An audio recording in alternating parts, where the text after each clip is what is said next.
JBL se lance dans les amplificateurs home cinéma intégrés. En effet, JBL, marque iconique dans l'univers de l'audio, qu'on connaît forcément avec les enceintes nomades, les petites enceintes Bluetooth ou même des plus grosses. Et bien là, ils ont décidé de frapper fort cette année avec la sortie de 5 nouvelles références d'ampli home cinéma intégrés. Dans le domaine de l'audio, ils ont quand même une sacrée expérience, notamment avec des électroniques, des enceintes hi-fi, home cinéma, caissons de basse, etc.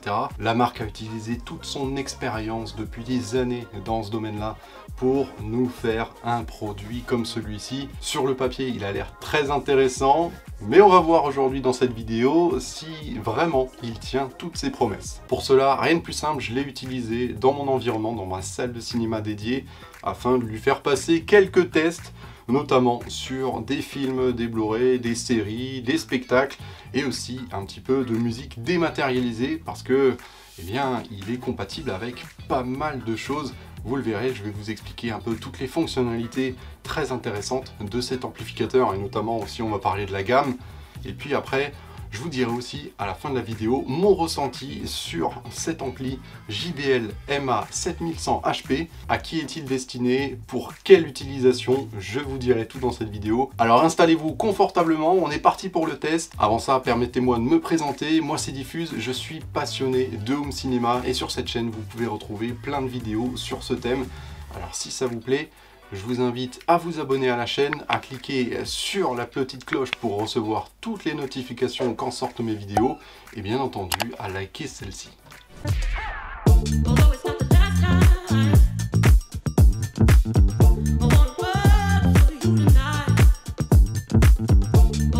Bon, pour commencer, rendons à César ce qui appartient à César. Je n'aurais jamais pu faire cette vidéo bien sans l'aide de PPL, c'est le sponsor officiel de cette vidéo qui nous accompagne aujourd'hui, qui nous a prêté cet amplificateur afin de pouvoir le tester. Ça fait un mois environ que je le teste dans cette salle de cinéma et je dois dire que j'ai passé d'agréables moments en sa compagnie. Il ne m'a pas laissé indifférent. Si vous ne savez pas qui est PPL Audio, ce n'est pas grave, je vais vous expliquer. Eh bien, c'est les importateurs de grosses marques très connues comme par exemple Arcam, MK-Son, DCS, Cambridge Audio, Screenline ou encore Monitor Audio, bref, tout un panel, et dont JBL aussi fait partie. Alors merci et big up à eux pour m'avoir donné l'opportunité de tester ce joli bébé.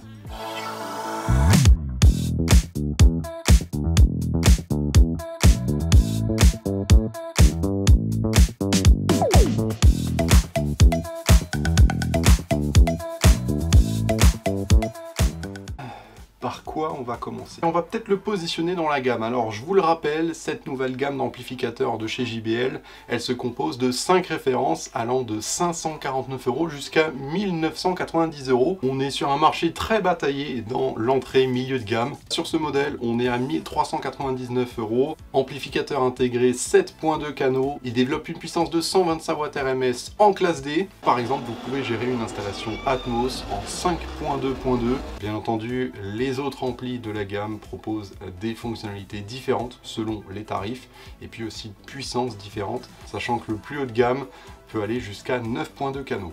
Alors pour vous la faire court, JBL cette année s'est dit bon, je vais sortir un ampli, nos prises de tête, où vraiment le maître mot c'est éviter les usines à gaz comme le font d'autres concurrents, simplicité d'utilisation, l'ergonomie qui est très importante sur ce type de matériel. Pour cela, JBL a opté pour des menus très faciles, intuitifs, très concis. On va à l'essentiel dans les types de paramétrage à utiliser. Il s'appuie aussi sur une application qui est disponible sur iOS et Android qui vous permettra de calibrer totalement le système par rapport à votre pièce. Alors l'utilisation est très simple, moi pour ma part je l'ai fait, ça m'a pris 5 minutes à calibrer le système. J'ai pris mon téléphone et en fait il va utiliser le micro du téléphone. Vous pouvez parcourir toute votre pièce, que ce soit un salon, une salle de cinéma, etc. Vous parcourez votre environnement et puis l'application va scanner, va envoyer, va émettre des sons pour pouvoir faire la réponse en fréquence de votre système audio et puis vous proposer une calibration, une amélioration aussi acoustique parce que À l'oreille, ça s'entend, on peut activer ou désactiver la calibration. Et à la fin de cette calibration, ça se fait automatiquement. L'ampli utilise les données qu'il a récoltées via l'application et ça transcende vraiment l'écoute.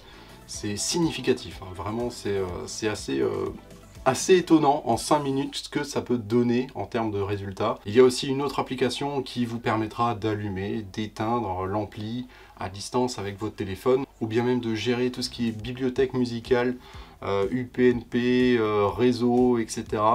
Tout via l'application. Cet amplificateur propose bel et bien des prestations home cinéma, mais pas que, il propose aussi de pouvoir écouter sa musique en dématérialisé, que ce soit via votre réseau local ou bien via des plateformes comme Spotify, Qobuz et j'en passe, Tidal, etc. Donc forcément Chromecast, AirPlay 2, ça se fait via le Wi-Fi, via le Bluetooth ou même réseau filière directement branché à l'arrière de l'appareil. Voilà, la totale de ce point de vue-là.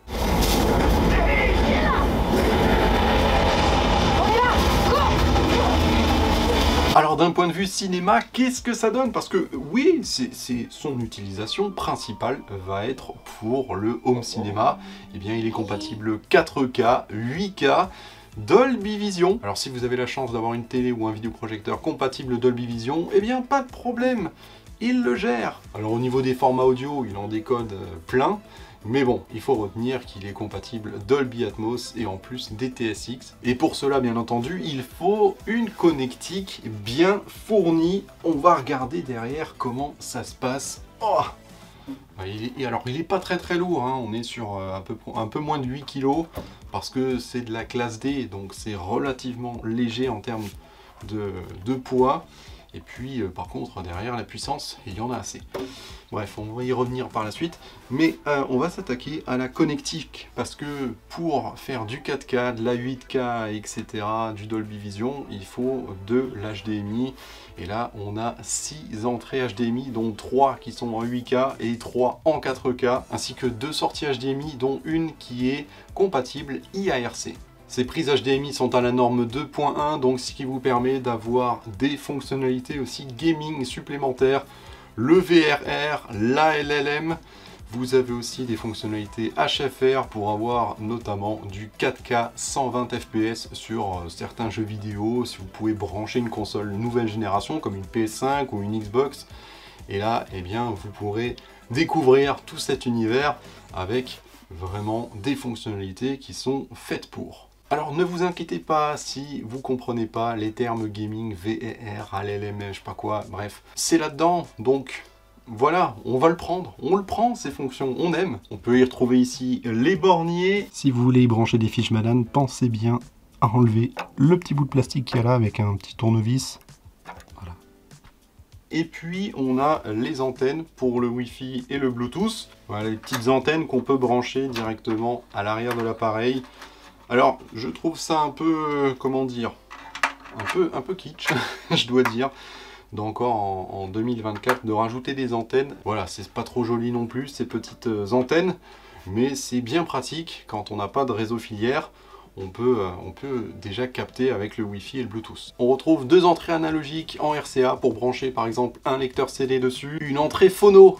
Ça c'est très intéressant, on peut y brancher une platine vinyle qui redevient à la mode là en ce moment, donc ça fait vraiment très plaisir d'avoir un ampli compatible. Vous branchez directement une platine vinyle sans devoir passer par un préampli. Une RCA zone 2, côté entrée numérique, on retrouve une coaxiale et aussi une entrée optique. Et j'allais oublier la petite prise USB là, pour brancher par exemple un disque dur externe pour pouvoir écouter de la musique en dématérialisé. Et enfin, le clou du spectacle, c'est les 2 sorties subwoofer pour y brancher 2 caissons de basse séparément afin d'avoir 2 fois plus de plaisir et de sensations. Et là, ce que je regrette un peu sur cette connectique, c'est l'absence des sorties pré-out front qui auraient permis peut-être de brancher un amplificateur de puissance et pouvoir, si on l'avait voulu, un peu soutenir l'amplificateur home cinéma avec l'aide d'un amplificateur externe. Mais bon, il n'est pas disponible, c'est pas du tout dans la mentalité de cet ampli là. Et vraiment, il se veut all-in-one de tout faire lui-même, seul, sans l'aide de personne. Voilà pour l'arrière de l'appareil. On va repasser sur l'avant. Ah ouais, parce que là, c'est bien plus joli, hein, quand même. Hein. Vous avez vu ce bel aspect. Alors, ça, c'est la finition blanche, mais il existe une finition noire aussi, hein, pour ceux qui sont dans des salles dédiées, etc., et qui veulent vraiment des électroniques entièrement noires. Là, la version blanche, eh bien, je dois dire que elle fait quand même son effet. Hein. Dans un salon, ou même une pièce de lit, hein, ça en jette. Vraiment, cette façade, elle est splendide. Et notamment, ce bel écran ici, qui est un écran OLED, avec plein d'informations qu'on peut retrouver dessus. Par exemple, si vous écoutez de la musique en dématérialisé, eh bien vous retrouvez votre pochette directement affichée sur l'écran. Ça vous permet aussi d'avoir un petit visuel, c'est très joli, très sympa. Quand on monte le son, quand on change les sources HDMI, etc., on a aussi le menu qui est affiché sur cet écran. Très clair, très distinct. On peut bien entendu couper l'écran, totalement l'enlever, parce que je sais qu'en salle dédiée, s'il est à proximité de la zone de visionnage, ça peut gêner, donc l'écran est dimmable, on peut le couper. La qualité de fabrication est tout aussi belle et soignée que cette esthétique, parce qu'on a des matériaux quand même de qualité.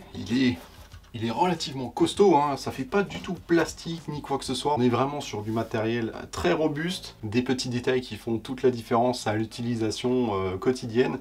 C'est cette molette crantée ultra douce, smooth et tellement jolie en transparent comme ça, en transparent fumé, qui est pas la même que l'autre côté. Et ce bouton là, un peu plus gros, qui permet de monter et de réduire le volume. Celle-ci nous permet de changer les sources, c'est très simple. On peut donc, grâce au bouton en façade, parcourir le menu de l'amplificateur sans forcément avoir eh bien, le menu sur l'écran. Donc ça, c'est assez pratique. L'originalité, c'est aussi cette barre de LED qui est juste en dessous, en réflexion, qui se trouve ici, qui est du plus bel effet lorsque vous allumez l'ampli, etc. Vous pouvez bien entendu la désactiver. On peut la mettre en plusieurs couleurs. Alors de base, c'est le orange de chez JBL. On peut lui changer de couleur selon les goûts et les envies. Donc voilà, pour moi, le côté esthétique est très réussi et il remplit certainement beaucoup de cases afin d'être accepté par madame. Concernant la télécommande, elle est plutôt de bonne facture. On peut y retrouver des boutons essentiels, comme par exemple monter ou descendre le volume sonore, changer de source, et puis aller sur le menu. Et enfin, une touche assez sympa, c'est de pouvoir aller d'un mode surround à un autre. Par contre, petit point noir, il n'y a pas de rétroéclairage sur la télécommande. Et donc, c'est un petit peu compliqué de s'y retrouver lorsqu'on est en visionnage dans une salle très sombre.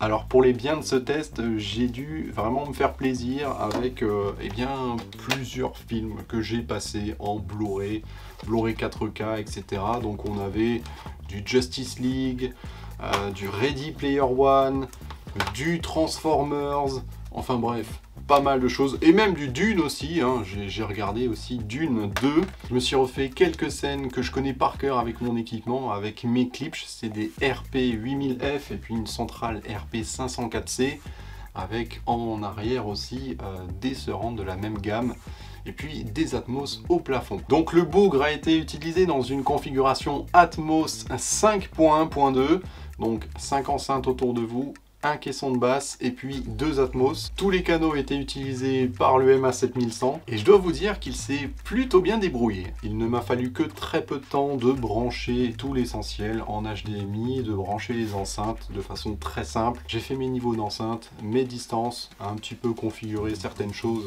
dans les menus. Et puis après, c'est parti, la petite démonstration à brut, sans calibration, sans rien, afin de savoir ce qu'il avait dans le ventre. Une fois ce petit exercice effectué, j'ai fait la calibration via l'application EasySet EQ qui m'a permis en même pas 5 minutes de calibrer tout le système d'une façon hyper simple. Donc comme je le disais, je prenais mon téléphone, je me baladais dans la pièce et c'était tout, ça le faisait automatiquement et c'était relativement facile. Par contre, à noter, un petit point là-dessus, c'est que, attention, l'application est disponible uniquement en anglais.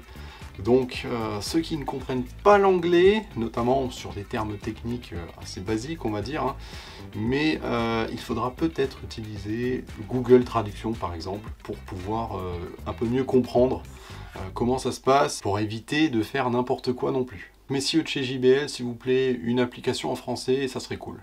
Une fois effectuée, la calibration s'est mise automatiquement en place dans l'amplificateur instantanément. Une réelle différence s'est fait entendre sur à peu près toutes les démos que j'ai pu effectuer. La différence est significative quand même, vraiment le résultat est bluffant de réalisme, bluffant aussi de spatialisation. Grâce à cette technique de calibration, en 5 minutes, vous avez un super résultat.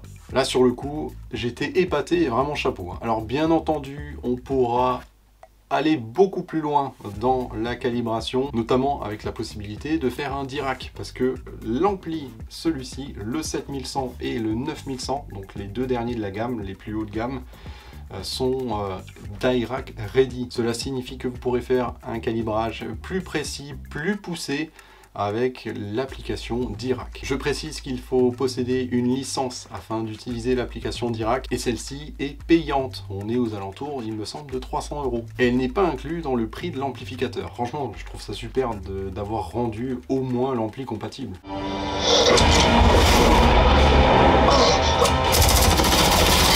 C'est le moment tant attendu de savoir ce que j'en pense de cet amplificateur, notamment au niveau home cinéma et lors de mon utilisation. Et pour qui ça s'adresse? Eh bien je vais vous le dire.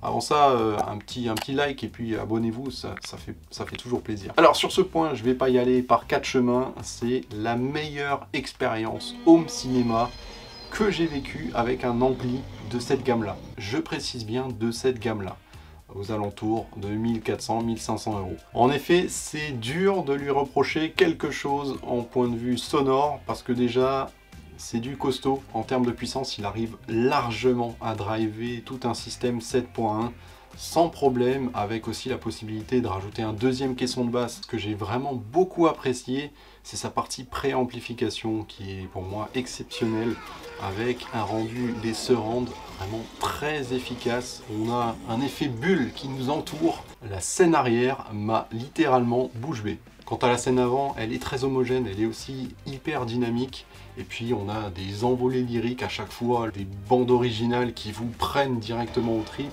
avec un grave très précis que j'aurais souhaité un tout petit peu plus charnu, un tout petit peu plus punchy par rapport à d'autres amplis que j'ai pu écouter. Mais bon, il a l'avantage d'être très précis tout de même. Je me rappelle de certains passages comme dans Doom 2 avec le verre notamment, quand il devait sauter sur lui et puis résister à une tempête des sables. Et bien là on a une déferlante de grave, toute cette tempête de sable autour de vous qui vous enveloppe littéralement dans un tourbillon de sable, dans un tourbillon de grave. Tout est magistralement géré, on a quand même les voix qui sont intelligibles à l'avant, malgré tout ce qui se passe sur tout le reste du système. Et de sortir les otages! J'attire ces monstres derrière moi!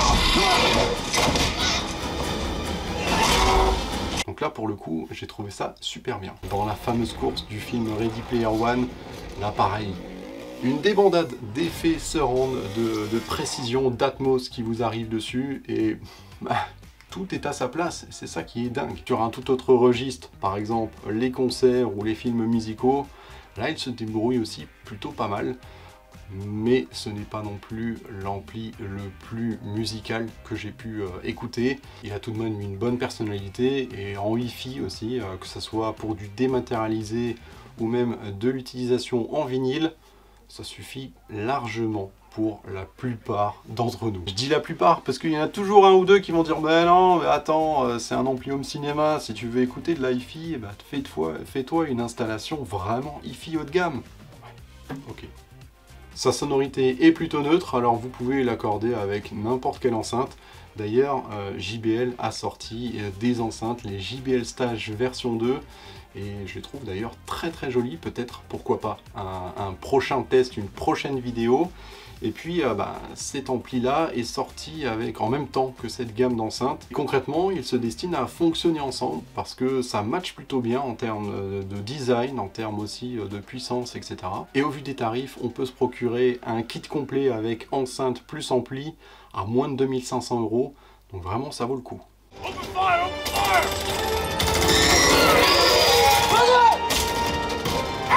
Bon allez, un petit récapitulatif, les points positifs. Belle esthétique, puissant, avec une connectivité, notamment sur le dématérialisé, les plateformes de streaming, etc., qui est exemplaire. La possibilité de paramétrer l'amplificateur et de le calibrer avec une application hyper simple d'utilisation et hyper rapide. Donc en 5 minutes top chrono, c'est fait. En plus de ça, ça marche très bien. Donc ça, c'est un super bon point. Bravo les gars. Les menus qui sont simples et concis. L'afficheur du plus bel effet, l'afficheur OLED avec ses magnifiques couleurs. La qualité de fabrication et définition. La petite bande LED sous le dessous qui donne tout son effet. Sa très large compatibilité en termes de format audio, donc DTS, X, Dolby Atmos, etc.